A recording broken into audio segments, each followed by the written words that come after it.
Imagine having a computer that keeps track of every event that has ever transpired. And with just a few clicks of a button, you can access countless pictures and video footage that provide you with an eyewitness account of anything that has ever taken place. Not only that, but you can feel the thoughts and emotions of every individual involved. What historical event would you choose to revisit first? Perhaps you'd go back to 2700 BC and watch how the pyramids were built. Or maybe you'd go back to 1969 and watch Apollo 11 land on the moon.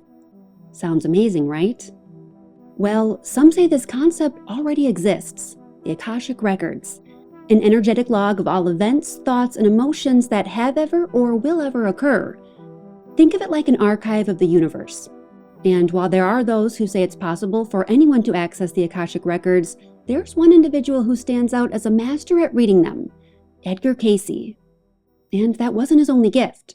During his lifetime, Edgar gave more than 14,000 documented readings to people from all walks of life, including celebrities like Harry Houdini, Marilyn Monroe, Thomas Edison, and Nikola Tesla. He was said to have the ability to fall asleep on a book and awake with full retention of the contents inside it. He would come to be known as the Sleeping Prophet, but it was a title that barely scratched the surface on his abilities and the impact his work would have on the world. His readings delved into the mysteries of Atlantis, the power of meditation, the importance of dreams, and the concept of reincarnation, ideas that were revolutionary for the time. Even as a child, all he had to do was close his eyes to locate lost items. He could read a deck of playing cards that were face down on a table, and could recite information that was sealed in envelopes. By merely thinking of someone, he could wake them up from a deep sleep. He had helped solve murders, find missing people, and could even diagnose illnesses despite only having an 8th grade education and no medical training. I'm Brooke, and today we'll be diving into the fascinating life of Edgar Cayce. So sit back, relax, and enjoy this episode of Armchair Investigator.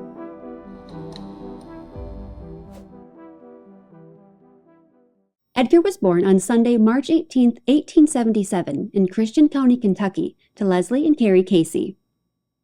Growing up, Edgar's parents ran a dry goods store, where they sold things like shoes, coffee, and meal. Edgar's arrival into this world was nothing unusual. His mother had had a smooth labor and delivery, and Edgar was a happy child. His first serious injury occurred at just 3 years old. On May 27, 1880, Edgar fell headfirst off a fence post onto a board that had a nail sticking out of it. The nail was said to have went so deep into his head that it punctured his cranium and entered his brain cavity. After the initial scare of the accident wore off, Edgar seemed perfectly fine. Turpentine was poured onto his wound, and his head was bandaged. Now, whether this injury left long-term damage or altered Edgar's brain development is unknown, but I think it's interesting to point out that there are psychics who attribute the development of their psychic abilities to similar head injuries in which they believe stimulated their pineal or pituitary glands. However, Edgar has always believed that his gifts were given to him by God. As a child, Edgar was often seen as an old soul. He was quiet, observant, inquisitive. He liked knowing how things worked, often taking apart his toys to see what was inside. As Edgar got a bit older, his parents became concerned about how much Edgar liked to play alone. But Edgar insisted that he wasn't alone, telling his parents that he played with the little folk in the garden. His parents brushed it off as imaginary friends, but Edgar was adamant that they were real. He said that there were 7 or 8 of them that were all around his age. They all had names, background history, and distinct personalities. And they were a part of Edgar's life for years. The only thing that seemed to trouble Edgar about them was the fact that they didn't get wet when it rained. After a few years of unsuccessfully running their dry goods store, Edgar's father closed up shop and sold the store in order to try his luck at farming again. This move meant that he was able to spend more time with his grandfather, and the two had an incredibly close bond. That's why when Edgar lost his grandfather in a tragic accident, everyone was shocked by how well Edgar took it. Perhaps it was because Edgar saw things differently. Shortly after the funeral, his parents found him in their barn. When they asked who he was talking to, he told them he was talking to his grandfather.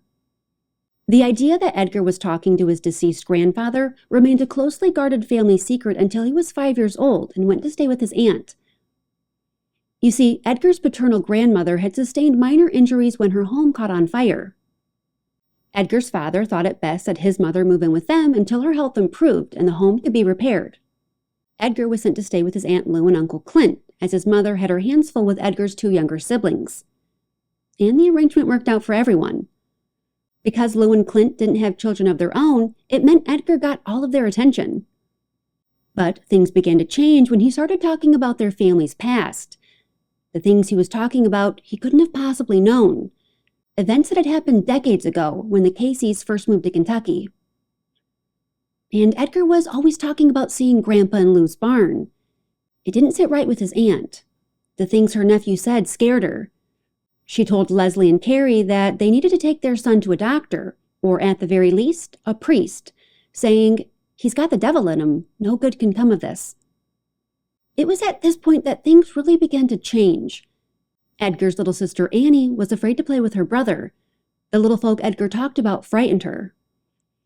And if that wasn't bad enough, Edgar insisted that the little folk were showing up at his aunt and uncle's farm in even greater numbers. The 7 or 8 that he played with back when his parents ran their dry goods store now appeared at his aunt's farm with their parents, brothers, and sisters. Again, you can imagine that kind of talk freaked everyone out. And now that Edgar was a little older, the little folk were less interested in playing with him than they were about teaching him things.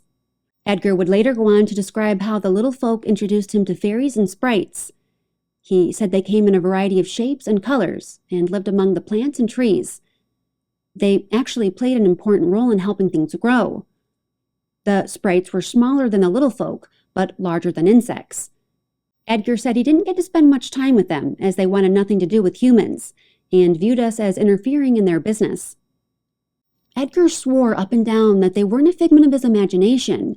He wasn't a liar, and as such refused to say that he made it all up. Instead, he just learned to stop talking about that kind of stuff. Just like later in life, when he began seeing angels and spirit guides. Edgar's 5th year of life would be filled with great heartache. His father had difficulties holding down a job, and thus his family would move 3 times in 8 months. Not only that, his mother would give birth to another son, only to lose him 10 days later. And Edgar's closest friend and neighbor, Anna C., would contract pneumonia in January of 1892 and die. Her death deeply affected Edgar, so much so that he no longer saw the little folk or his grandfather, despite his desperate attempts to speak to them. Things were no better for Edgar once he entered school, and by the age of 12, he was constantly getting into fights. Everyone in Edgar's school, including his teacher, thought he was weird. He wasn't into baseball or playing marbles, and they all knew he talked to ghosts. Reading was one of Edgar's greatest escapes. In fact, the Bible he had received when he was 10 was rarely out of reach. He loved reading stories about the people in it, like Samson and his tremendous strength. Edgar became heavily involved in his local church. Issues of doctrine and church management were important to him, even at 10 years old. He joyously sat through 2 hours of Mass, attended Sunday school, adult Bible study, and attended meetings with the church elders. The elders were so impressed by his devotion and knowledge of Scripture that they appointed him the church sexton at just 10 years old, a position that had never before or since been held by a child. And Edgar took his church duties very seriously. Every Saturday he swept the church and cleaned the outhouses. On Sundays he was there before sunrise, lighting a fire in the church stove, stocking the coal bin, and preparing the communion table. In 1889, when Edgar was 12 years old, he encountered what he would later describe as the single most profound experience of his childhood, a visit from an angel. One night, Edgar had been asleep in his bed. He had spent most of that day outside reading his Bible and asking the Lord how he could be of service to him. Later that night, Edgar was awoken by a powerful light coming through the door. He said it was as bright as the morning sun, and it filled the entire room. A figure appeared at the foot of his bed. He thought it must have been his mother and called out to her. But the figure didn't respond.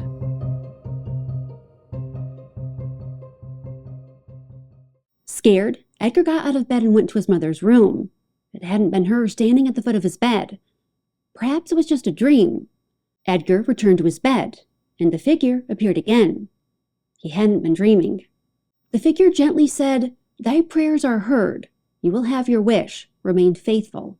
Be true to yourself. Help the sick, the afflicted." After an encounter like that, Edgar found it impossible to go back to sleep. It was in that moment that Edgar believed he had received his first true insights into the life he was meant for, doing the Lord's work, though he didn't know exactly what that entailed.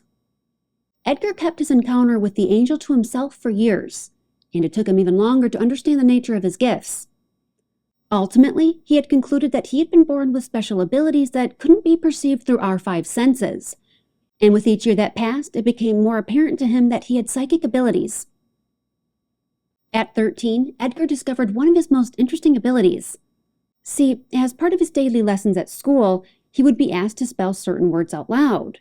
And for Edgar, this was a difficult task.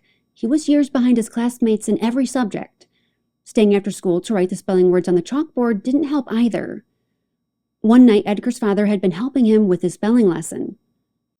Frustrated as to why his son couldn't get the spelling right, the two stayed up working until nearly midnight. Edgar was tired and needed a break. After telling his father that he could do better with just a few minutes of rest, Edgar put his head down on his school book while his father went into the kitchen. When Leslie returned, Edgar told him he felt better. His father gave him a word to spell. Edgar got it right. He was given another word and got that right too. It was when Edgar proceeded to spell the entire lesson correct without so much as a hiccup that his father suspected his son had cheated. Leslie flipped to another lesson and began picking out random words for Edgar to spell. His son knew them all. He could even tell his father where the word was and in what column. He said all he had to do was close his eyes and he could see exactly what the page looked like. The next day at school, in front of his teacher and classmates, Edgar discovered that all he really needed to do was press a book against his forehead, and he immediately knew its contents. From that day on, Edgar quickly advanced in school, to the point that no one could keep up with him. Edgar had even memorized the Old and New Testaments. The church elders gave him a section in the church program, where he could answer difficult biblical questions that no one could find the answers to. And that wasn't all.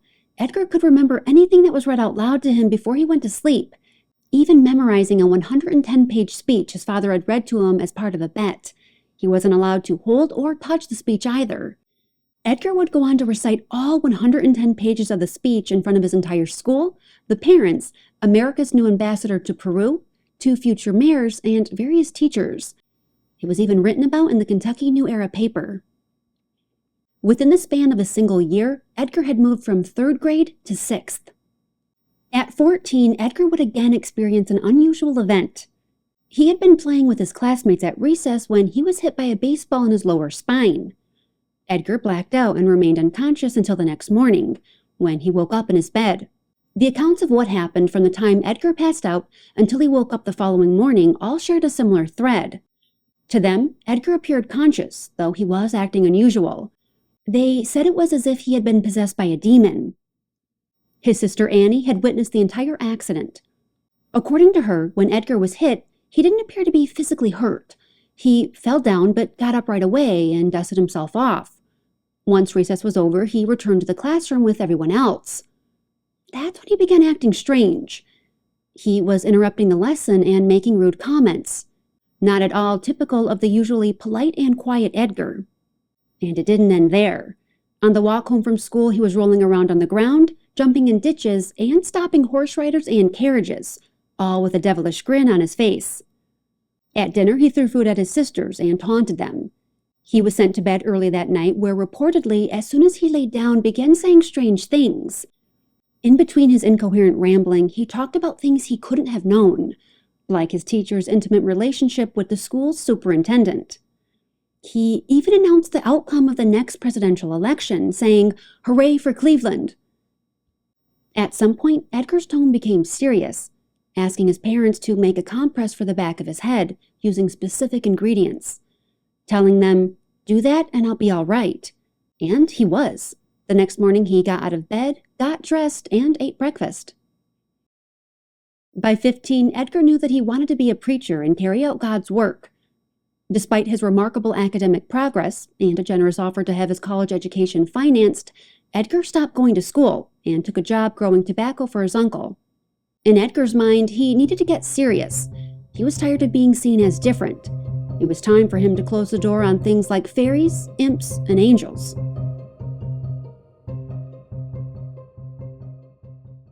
At 16, Edgar moved out of his family's home and in with his grandmother. The time he spent with her helped him realize he couldn't pretend to be somebody he wasn't. They talked about Edgar's gifts, the same gifts his grandfather had. "Don't be afraid of it and don't misuse it," his grandmother told him. "If you hear voices, compare what they say to what Jesus says in the Bible. Then you won't go wrong." His paternal grandmother passed in June of 1893, and by December, the family had packed up their belongings and moved to Hopkinsville, a town nearly 300 miles west of Beverly. This was a fresh start for the Cayce family. His father could make a new name for himself, and his sisters could continue their education beyond the 8th grade. Edgar took up work at an uncle's farm in the countryside. It was there one day that a familiar feeling came over him, a feeling he hadn't experienced in 5 years.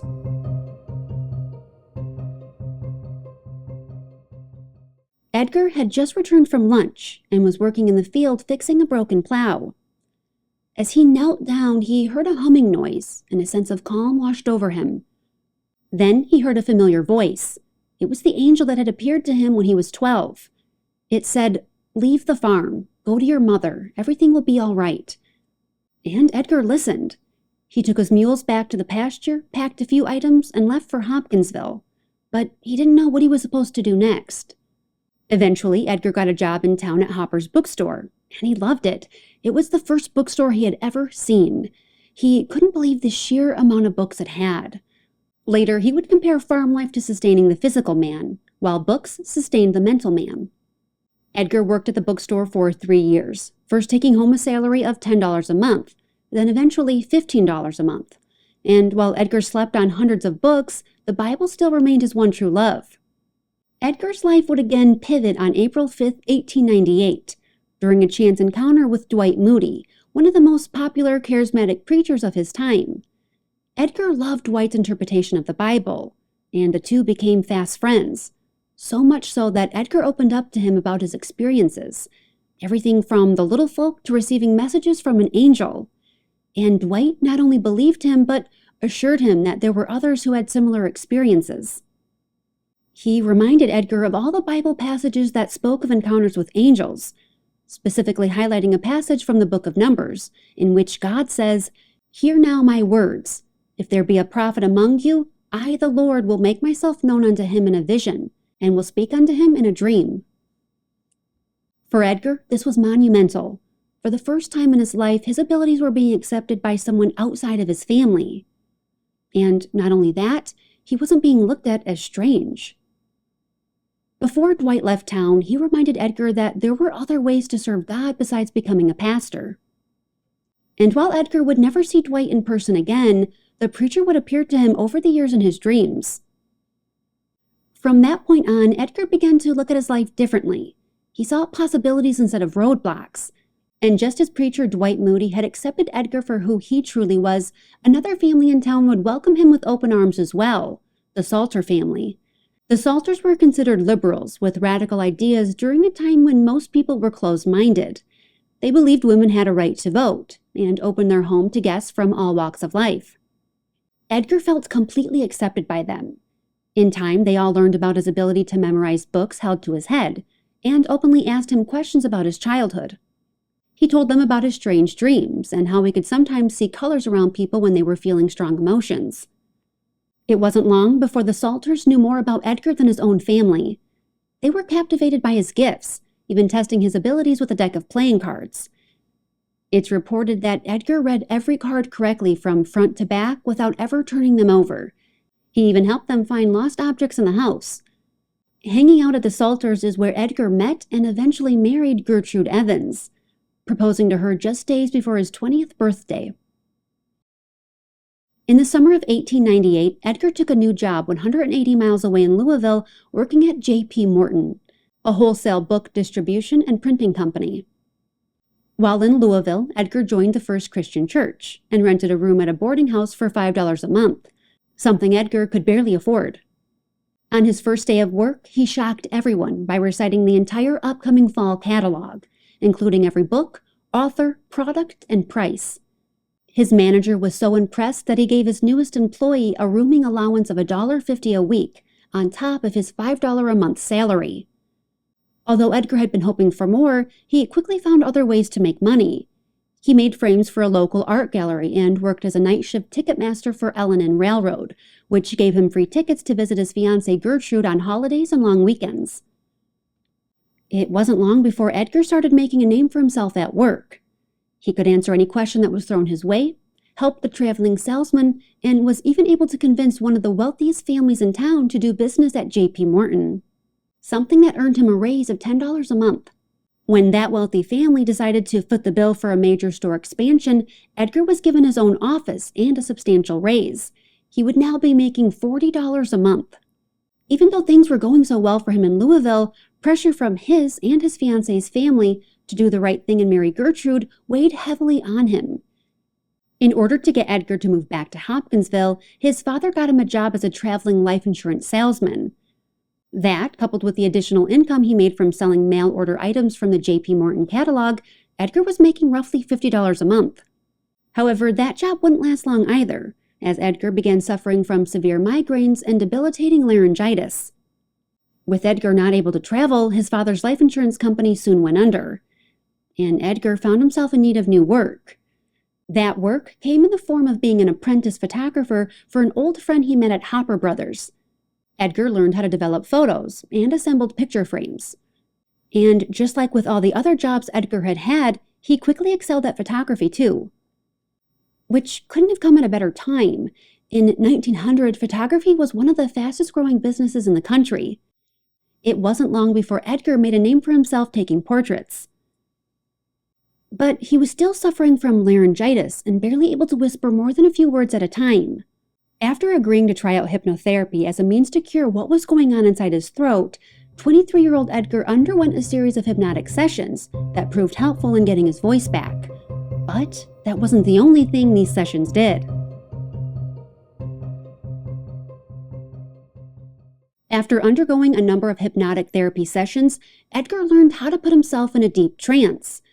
And in a session done on March 31st, 1901, Edgar began to talk about his condition in a third person, something he had never done before. He diagnosed the condition as if he were a trained throat specialist, and even spoke using medical terms. This would be Edgar's first ever documented trance reading.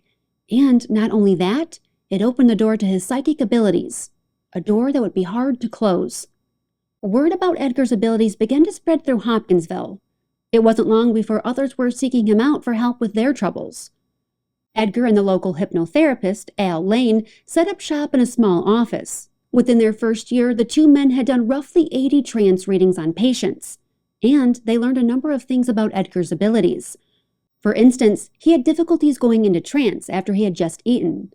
And they learned that their patients didn't necessarily need to be in the same room or county as Edgar in order for him to make a diagnosis. Sometimes all Edgar needed to know was where the patient was at the time of the reading. One of the biggest questions about Edgar's trance readings was in regards to who was doing the diagnosing. Where was he getting his information? It seemed like it was a combination of Edgar's higher self, as well as someone or something else. And in those instances, Edgar was simply acting as a vessel. They began referring to this someone else as the source. It was easy to tell when the source was speaking, as it seemed to have its own distinct personality, and use words that weren't typically in Edgar's vocabulary.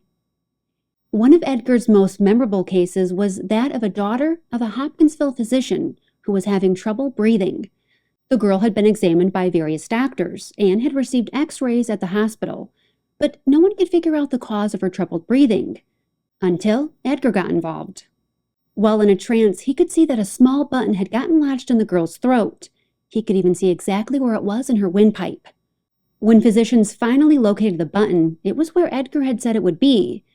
It hadn't appeared on the x-ray because the button was made of celluloid, a plastic material invented in the mid-1880s. Even though medical trance readings made up the most of Edgar's work, it wasn't the only thing he was asked about. A man approached him for help in locating hidden treasure.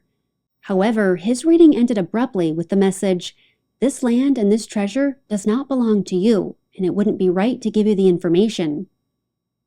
Another non-medical reading concerned that of a missing woman. While in trance, Edgar not only provided information on the woman, including her weight, height, hair, and eye color, but he also knew the address of the home she left from, which train she boarded, and the address of the hotel she was staying at. Edgar didn't exactly like those kinds of readings. He didn't mind the medical trances, but he wanted to stay away from the more scandalous ones. This is when Edgar began putting more work into his photography. In April of 1902, he made his way to Lafayette, a town about 20 miles south of Hopkinsville. He teamed up with a local bookstore owner and opened a small photo studio at the back of his store. He rented a room at a boarding house that was cheap and close to the bookstore. Edgar was happier than he'd been in years. His trance sessions were few and far between. However, one patient during this time would leave a lasting impression on him, 6-year-old Amy Dietrich, and her readings would become the most heavily researched of his early career.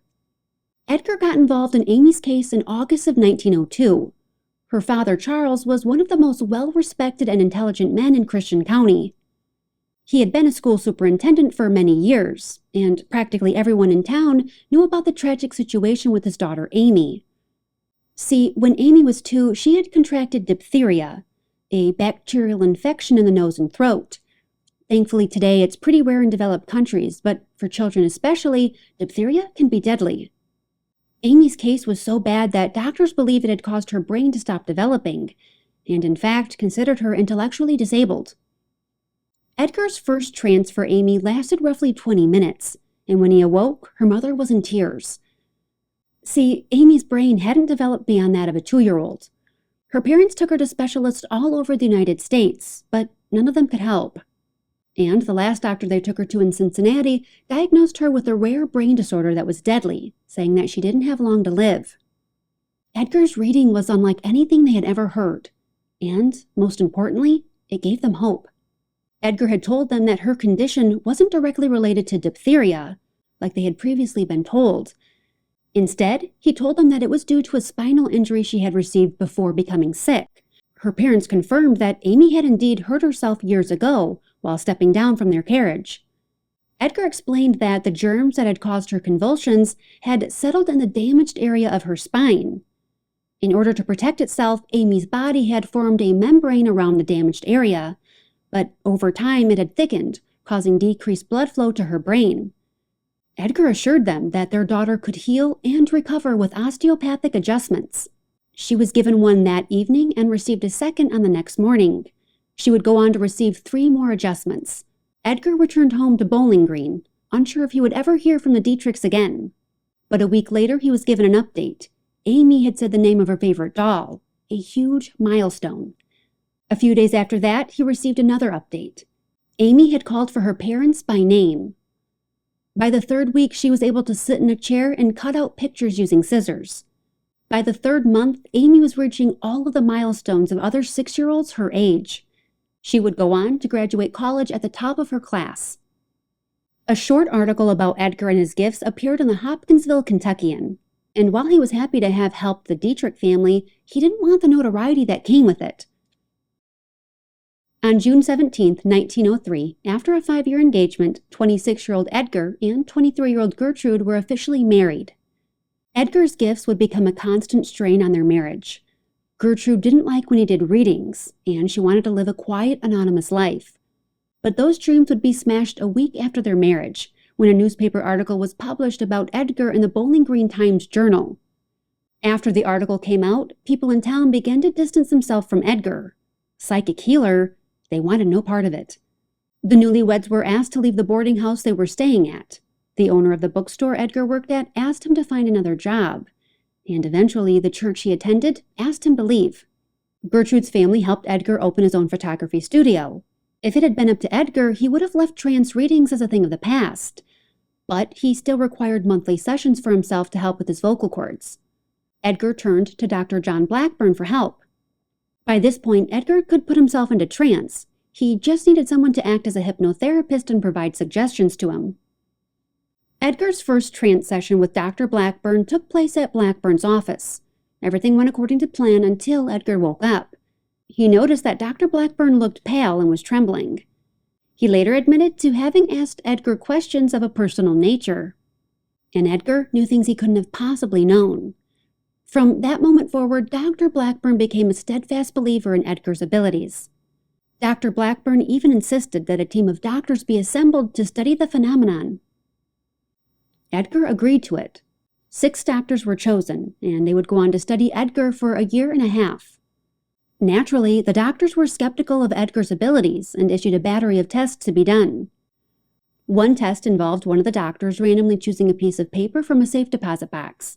The paper was then sealed in an envelope and placed inside his coat pocket.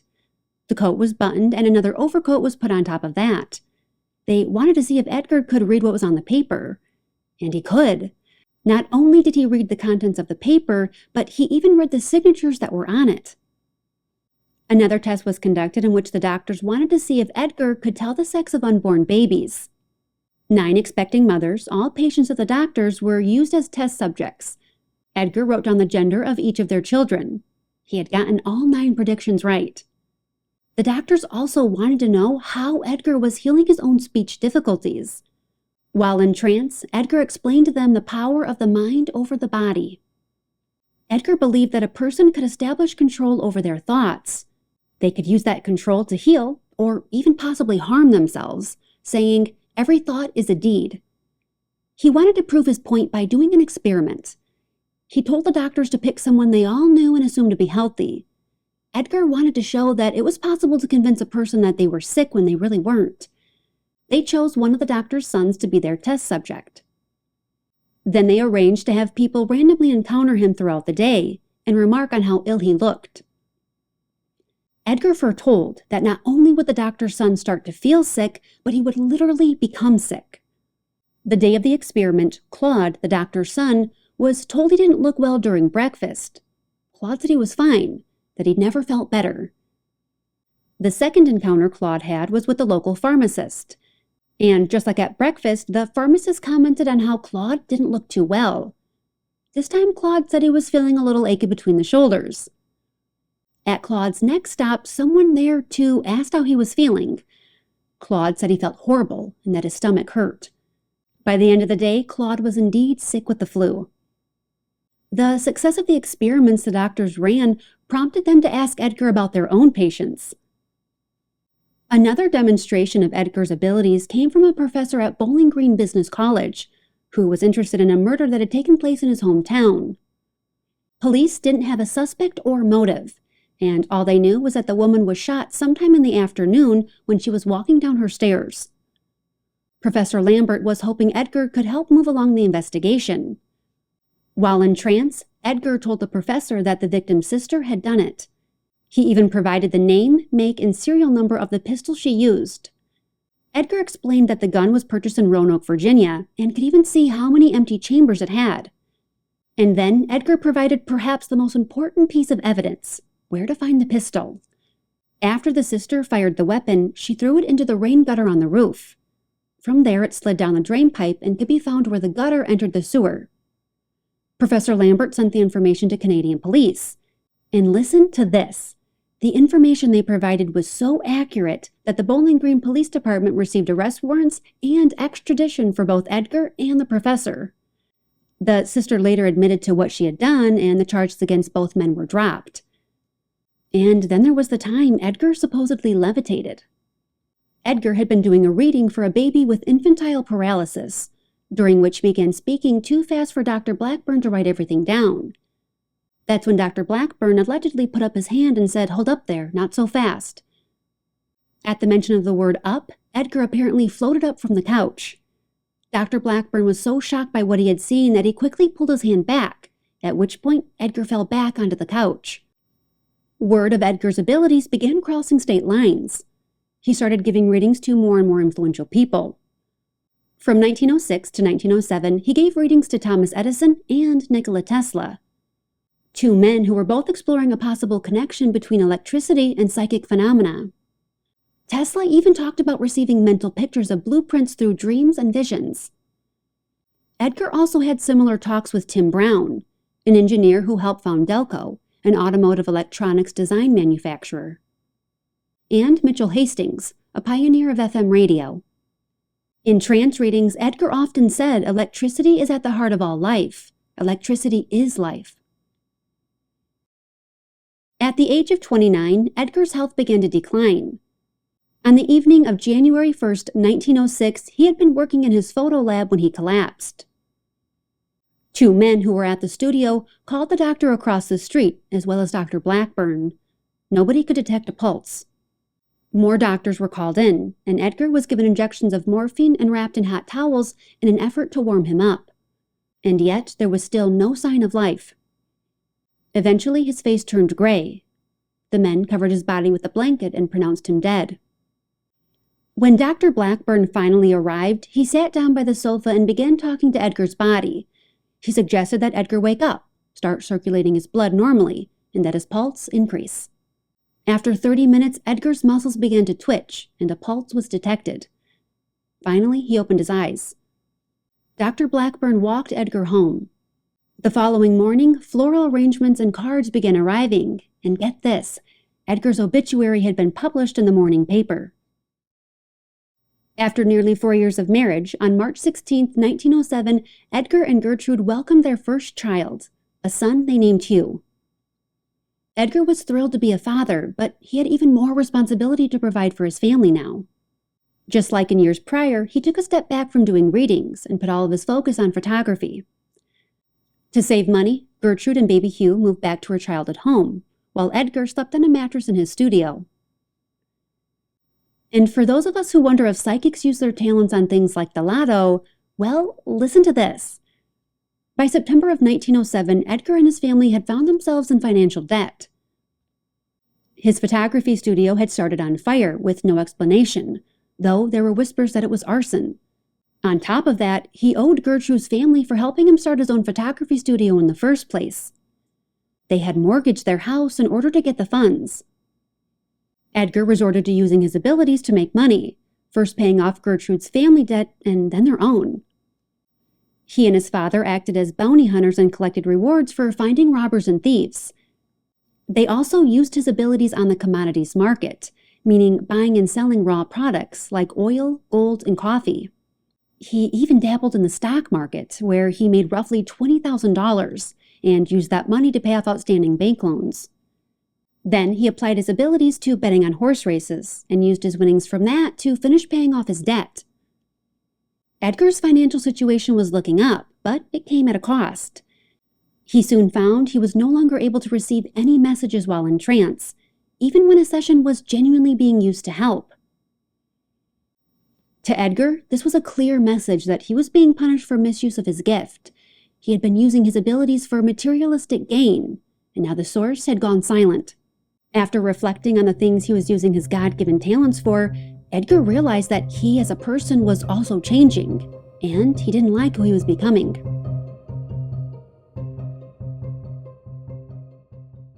This was the wake-up call Edgar felt he needed. He closed his photography studio and returned home to Hopkinsville. While there, he dove headfirst into his Bible study, later saying, "I decided to leave it all behind. Quit messing with trance readings. Quit experimenting altogether." He spent the next 3 months working in his garden, reading the Bible, praying, and asking for forgiveness. He knew he had lost sight of his vow to do God's work. By June of 1909, Edgar was ready to get back to work. He found employment in Gadsden, Alabama for a short time before getting a higher-paying job in Anniston, a town about 30 miles southeast of Gadsden. During this time, Edgar openly talked about his abilities, though he talked about them in the past tense, letting everyone know he couldn't do it anymore. In fact, Edgar had lost his abilities for a number of months, but he was determined to get them back, focusing on all the good he could do. Eventually, his prayers were answered, and Edgar was given another shot at using his gifts. The subject of his first reading was a nearly 2-year-old child named Gordon Putnam. See, Gordon was experiencing severe motor impairment that left him unable to move his legs. While in a trance, Edgar determined that the young boy needed physical therapy treatments, and they proved successful. So much so that Gordon's physician, Dr. Posey, even began referring his patients to Edgar. Edgar would eventually be summoned back to Hopkinsville when a family member's 3-month-old son, who was born premature and suffering from convulsions, was in desperate need of help. The baby's convulsions were so severe that they occurred every 20 minutes and left the baby too weak to nurse. The situation was dire, and it was clear that the baby was on the brink of death. 3 doctors were in agreement on this, though none of them could provide treatment or a cure for the 3-month-old. Desperate to save their son, the parents turned to Edgar for help, fearing the baby wouldn't make it through another night. When Edgar arrived at the infant's home, he went straight to a bedroom that had been prepared for him, took off his shoes, jacket, and tie, and lied down on the bed. Within minutes, Edgar looked like he was fast asleep. His breathing had even slowed. The trances Edgar went into were so deep, it was as if he were in a coma. Not even pin pokes under his nails or needles in his feet would cause him to flinch. And yet, Edgar could answer questions as if he were awake. From his trance, Edgar began to report on the baby's temperature, blood pressure, and other details of his body. It was as if Edgar was a trained physician and had the patient in front of him. But neither were true. Edgar had stopped his formal education at 16, and the baby was in the next room over. Edgar's gift gave him the ability to peer into a person's body, to examine each organ, blood vessel, and artery with precision. It was like he was a seasoned surgeon performing an autopsy. 2 doctors listened as Edgar described an epileptic condition fraught with spasms, nausea, and vomiting. From there, he prescribed a measured dose of belladonna that was to be administered orally, followed by a hot wrap made from the bark of a peach tree. The 2 physicians present weren't sure what to think. It was an unusually high dose of a toxic form of deadly nightshade. And while belladonna was sometimes used to treat lung and kidney conditions, administering such a high dose of pure belladonna like Edgar was suggesting to an already sick baby would end in sure tragedy. With Edgar out of his trance, there wasn't much he could say. He was never able to remember anything he said or heard in his trances. Besides, he had very little knowledge of medicine in his waking state. Listening to the doctors talk made him more and more anxious. Until now, his sessions had been more so an experiment, a way of seeing if his abilities could help those who came to him. But it was never a matter of life and death like it was now. Edgar had to contend with the fact that something he said while in trance might result in the death of an innocent baby. Ultimately, it was the child's mother who made the decision. She was going to follow Edgar's advice and administer the belladonna. After all, 3 different doctors had stated that they didn't think little Thomas House Jr. was going to make it through the night. At the very least, the belladonna would end the baby's suffering. Medical records indicate that as soon as the baby was fed a spoonful of belladonna dissolved in water, he stopped crying. Shortly after, he fell into a deep, uninterrupted sleep. Hours later, he woke up drenched in sweat, but breathing steadily. He never had another convulsion again. After that incident, the baby's father, who was one of the 3 doctors present that night, couldn't return to practicing medicine as he knew it.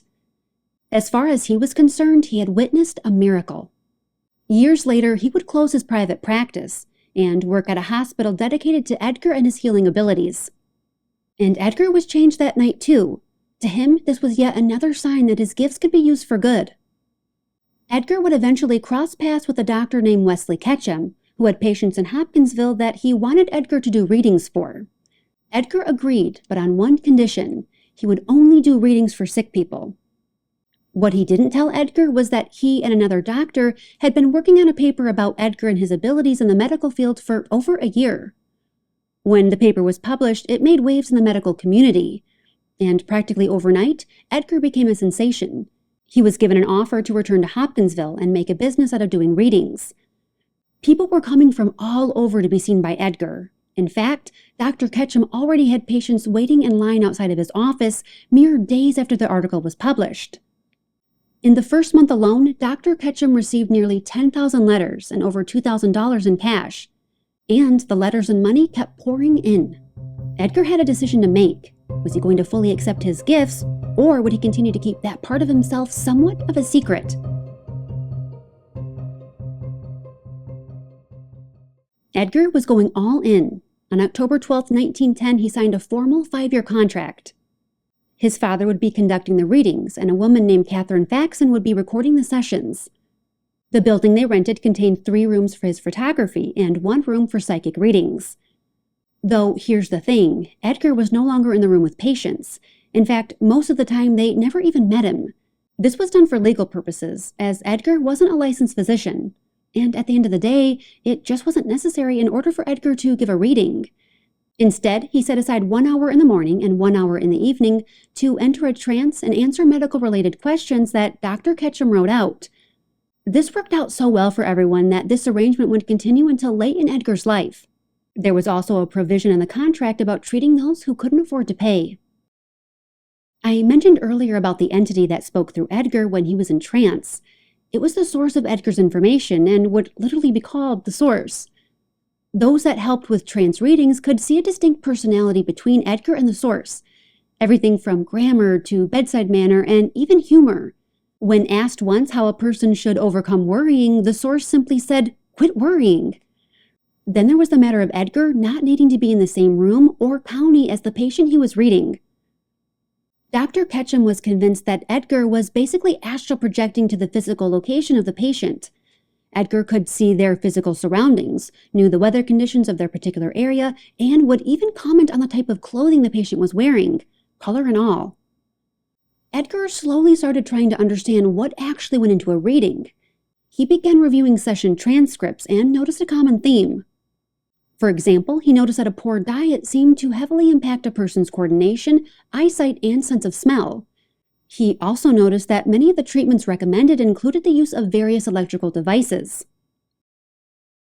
On March 28, 1911, Edgar and Gertrude welcomed a second child, a son named Milton Porter. Sadly, Edgar was so focused on things at work and expanding his practice that he wasn't paying close enough attention to the situation at home with his son. Milton wasn't receiving enough nourishment from his mother's milk and became ill with whooping cough and then colitis. By the time Edgar gave a reading on his son, it was too late. Milton's death certificate states that he passed on May 17th at 11:15 a.m.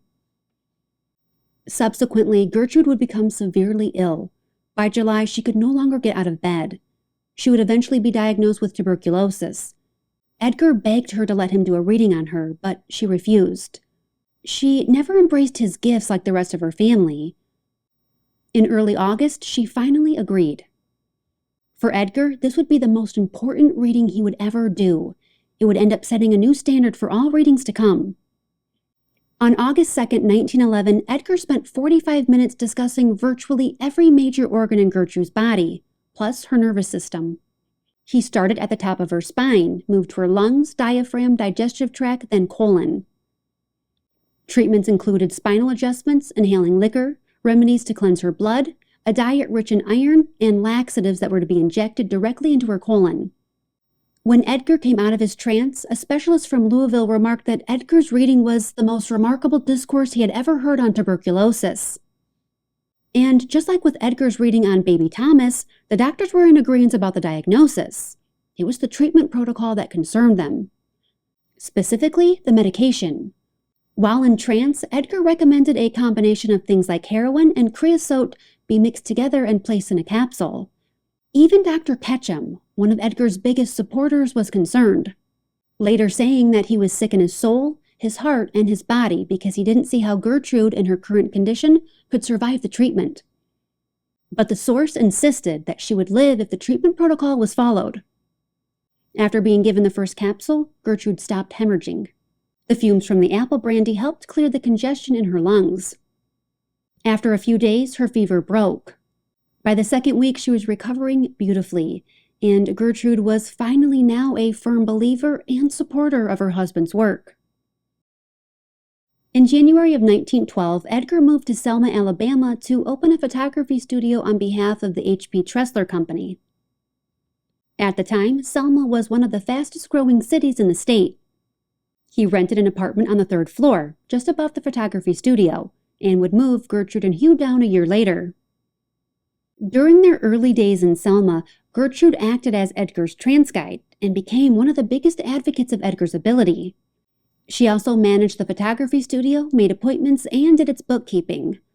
Life was great for the Cayce family. For the first time ever, Edgar felt supported and accepted by his wife. Gertrude was doing meaningful work alongside her husband, and Edgar found a good balance between being a father and running a business. In February of 1918, they welcomed their third son, who they named Edgar Evans. Soon after, Edgar began exploring the idea of using his abilities in the business world, specifically in locating oil. After all, back in the day, his grandfather had used his abilities to help farmers find water sources.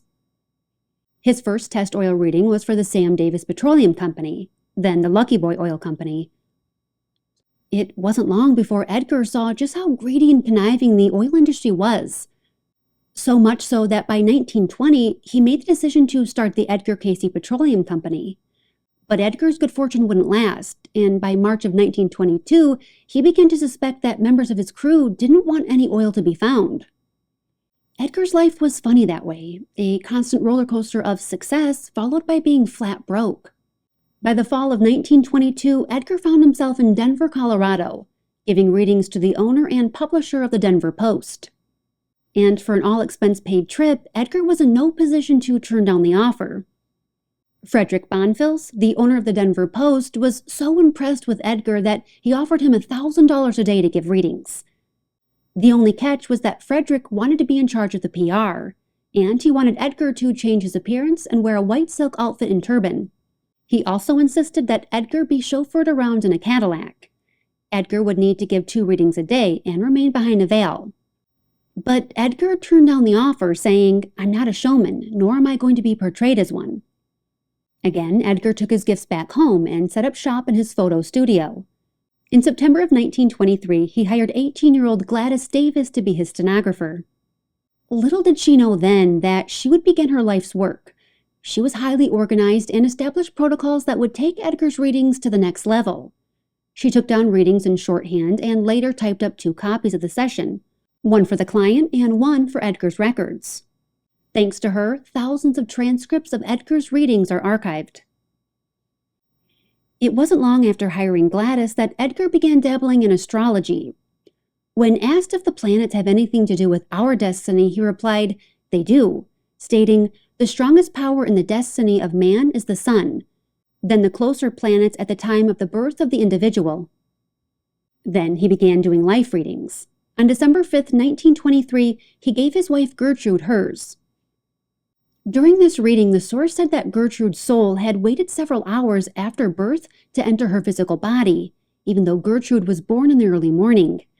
She had waited until the last possible moment to incarnate, because she knew the difficulties that she would face in this life. She learned that she had lived 3 previous lives, with her most recent incarnation in the French courts. Before that, she lived in ancient Greece and was even a nomad during the reign of the first pharaohs. Astrology, past lives, the information that the source was providing was new and exciting. And then they began to learn about something called karma. The source said the reason that we tend to forget about our past lives was for the purpose of maintaining free will. If we remembered all of our past lives, they could potentially become a burden to us. According to the source, each life lived represents a lesson that needs to be learned. And unless that lesson makes us better people, it has no lasting value, or karma, the impact that one incarnation has on another. To find that you only lived, died, and were buried under the cherry tree in grandmother's garden doesn't make a better neighbor, citizen, mother, or father. But to know that you spoke unkindly and suffered for it, and in the present may correct it by being righteous, that is worthwhile. At first, the notion of reincarnation was difficult for Edgar to accept. He looked to the Bible for answers, and the Bible did talk about being born again. There were even references about karma and past lives in the Gospels of John and Matthew. One client of Edgar's was learning about karma the difficult way. She had come to Edgar for a life reading and was suffering with gonorrhea. During the reading, the source said that in a past life she had once been a prostitute in Yokohama, and that in her present incarnation she was again inflicted with the disease, because she had knowingly passed it on to sailors a century and a half earlier. In 1924, Edgar met Morton Blumenthal, a New York stockbroker who became fascinated with the work Edgar was doing. As their friendship deepened, Morton wanted to help Edgar's dream of opening a hospital where patients could heal through readings come true. In 1925, at 48 years old, Edgar moved his family to Virginia Beach, a place he had been receiving cryptic messages about for years. Edgar would be advising the Blumenthal family on their business ventures, and in return would receive a house, a new car, and a stipend. For a while, the arrangement between Edgar and the Blumenthals worked out wonderfully. The Blumenthal brothers became millionaires in the late 1920s, and they went from being junior members at one firm to purchasing their own seats on the stock exchange for $500,000 in 1928. In the spring of 1926, they began raising funds to build Edgar's hospital. When Edgar first started dabbling in life readings, the lost continent of Atlantis had been mentioned on a number of occasions. In fact, more than 600 life readings would make mention of Atlantis, Poseida, and Alta, all references to a lost continent. In the late 1920s, treasure hunters had approached Edgar about locating gold in the Bahamas. And while Edgar did point the treasure hunters to a location on Bimini where they would find silver, gold, and jewels, ultimately the hunters became lost navigating their way. Even though his clients didn't find treasure, Edgar believed his readings on Bimini showed an exact geographical location on the lost continent of Atlantis. In 1932, Edgar and his group conducted a series of sessions they dubbed the Atlantis Readings, in hopes of learning more about the topic that has stumped historians for years.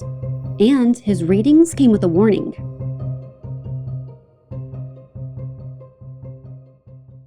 Those living on Atlantis had become greedy and corrupt.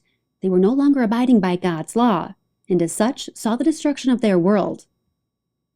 Those same souls reincarnated and were now living in America, and they were being karmically tested again to see if they had learned a lesson. According to Edgar's readings, the first soul or entity that God created was named Emilius. Edgar described him as pure light and said that in Genesis, when God said, "Let there be light," he was referring to Emilius. The first wave of souls on Earth experimented with matter and the physical realm. They created bodies for themselves in order to hear, taste, and touch things on Earth. Eventually, Emilius incarnated as Adam. Then Adam created Eve. The culture in Atlantis developed rapidly with their advanced technology, learning how to farm, irrigate, and produce various metals. Eventually, the people became greedy and selfish, wanting an excess with no care for others. They began polluting themselves, filling their hearts with hatred and desiring what others had.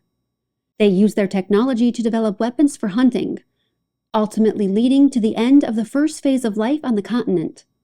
The second phase of destruction on Atlantis came around 28,000 BC, when their power station was unintentionally turned up too high, resulting in an explosion that heated the ground, causing volcanic activity.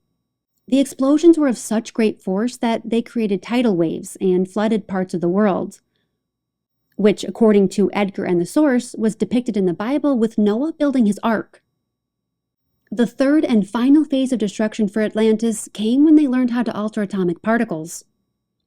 The Atlantis readings stoked interest in topics ranging from science and technology to mythology and everything in between.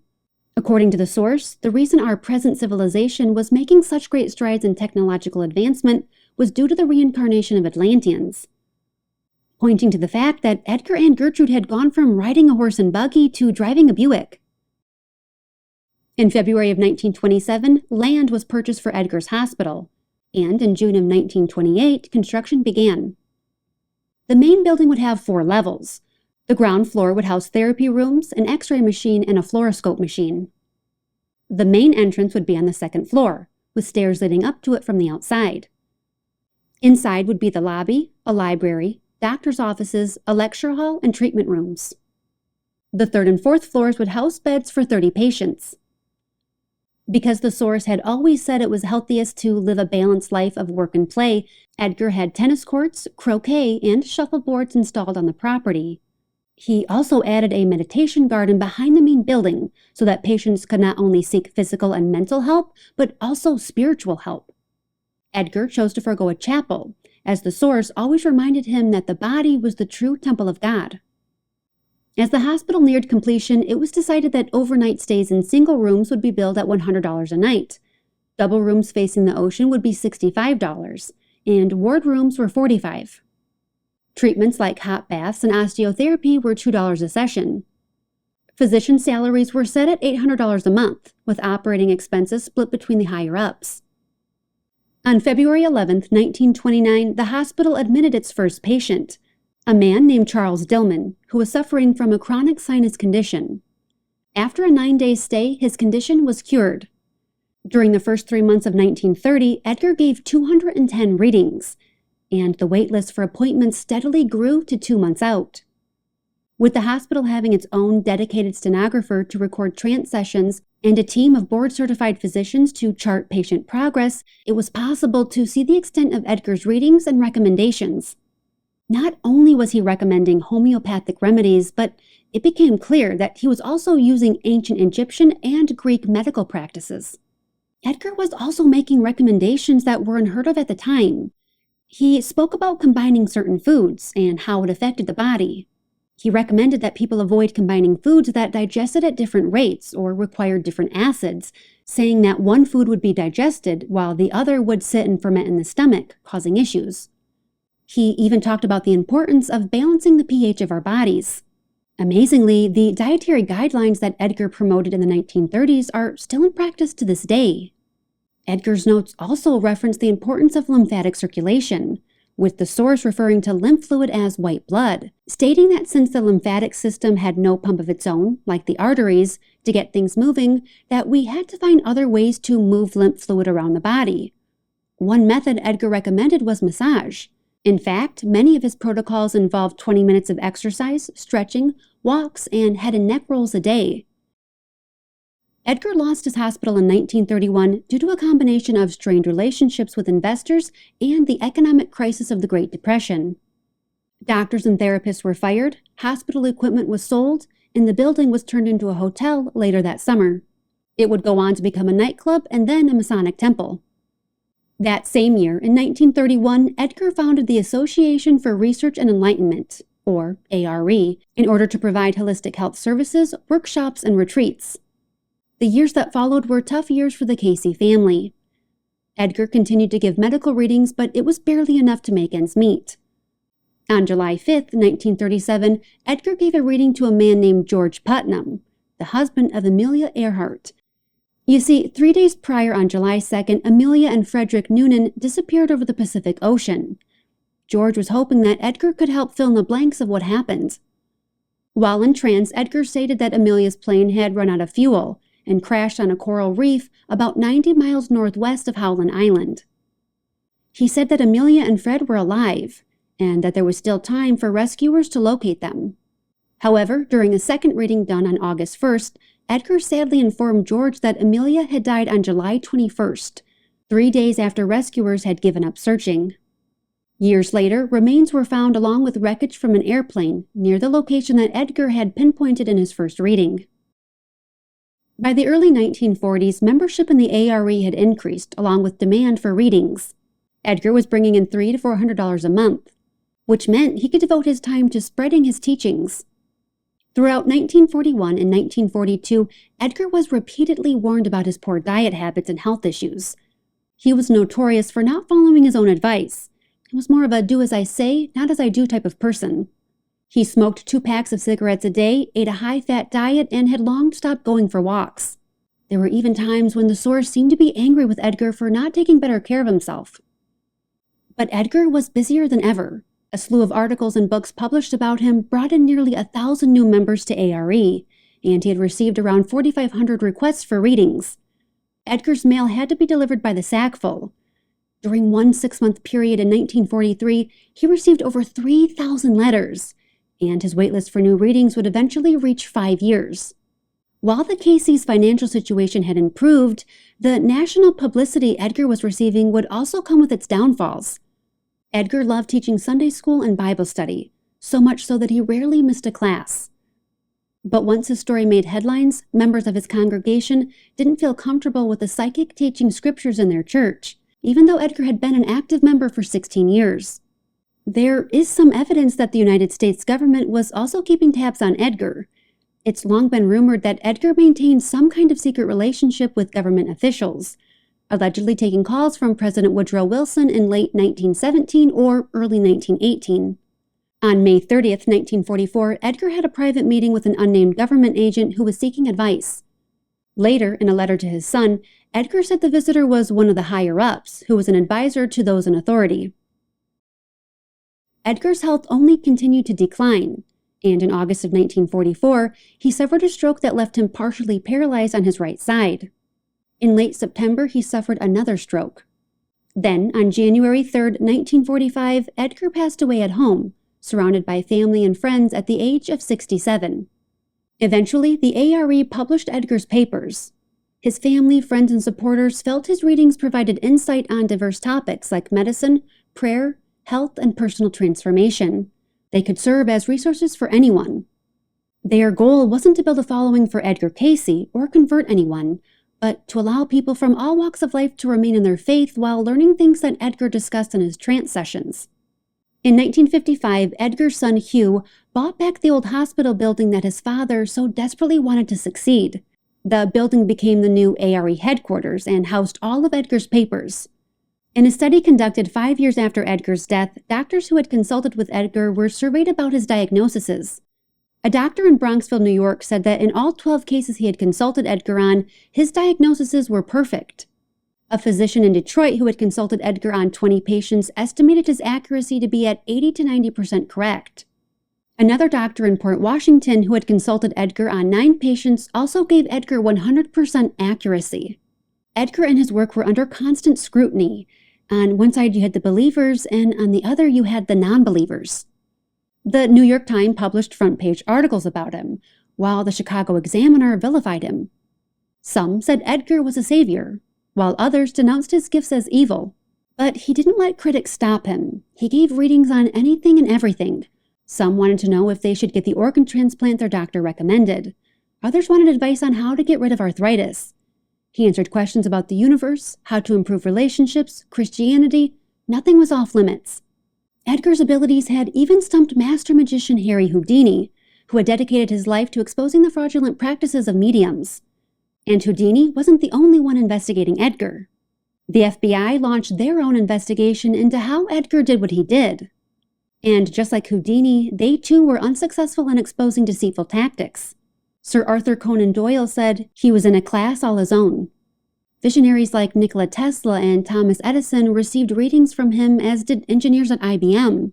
Inventor Mitchell Hastings even credited Edgar with helping him develop FM radio. In fact, it's been said that much of the electronic technology that's used in airports and hospitals were designed by Edgar while in trance. Even business tycoon Nelson Rockefeller was known to see Edgar in order to obtain medical advice. He predicted the failure of prohibition, the great stock market crash, and the deaths of 2 presidents. Despite all the things he did to help people, Edgar spent much of his life in poverty, and yet he continued to give readings for nearly 4 decades. Edgar maintained his humble roots, saying, "I'm often asked, are you a spiritualist or are you a medium? I'm also called a psychic by many, although I've only tried to be a man of God." Now, I want to hear from you. Had you heard about Edgar Cayce before today's episode? And what about hypnotherapy? Have any of you tried it out? I know people use it to quit smoking, reduce stress, help with phobias, among other things. Let me know your experience with it. If you enjoyed today's video, give it a thumbs up, and hey, while you're at it, consider subscribing to the channel so you don't miss out on the next investigation.